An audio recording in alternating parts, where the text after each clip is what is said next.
This is a story we've been following since last week. In a statement this afternoon, the district attorney's office says they got an indictment against Stefan Morrison on February 5th. That's before the initial hearing to reduce his bond. Remember, that bond was reduced from $800,000 to just $200. Now, the district attorney's office says they will be in court tomorrow asking that that bond be increased. I think that sends the wrong message that Keyshawn's life is only worth $200 to get out on bond. 20-year-old Keyshawn Cage was shot and killed last October.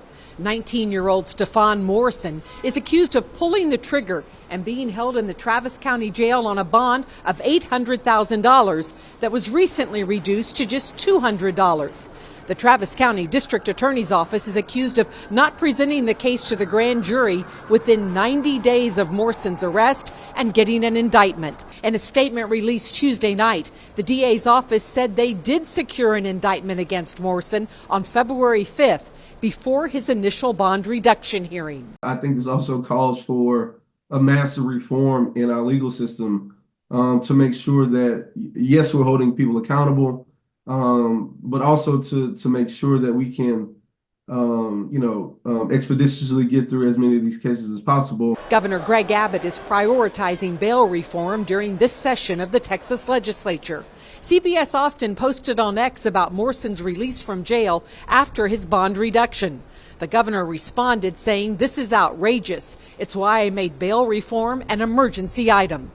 As part of his release, Morrison must wear a GPS ankle monitor, remain under house arrest, and not contact the family of the victim or potential witnesses. But the aunt of Keyshawn Cage says she is still fearful. She does not want her name used or her face shown, but says the legal system failed her family. I don't know that there's anything that we can do to reverse him being released. I think that unfortunately we're past that due to the ball being dropped by our DA. Morrison has been indicted on charges of murder and tampering with evidence. Also in their statement tonight, the DA's office says it reached out to the family of Keyshawn Cage. The DA's office says they will continue working with judges to make sure they have a uniform understanding of what the current bond statute requires.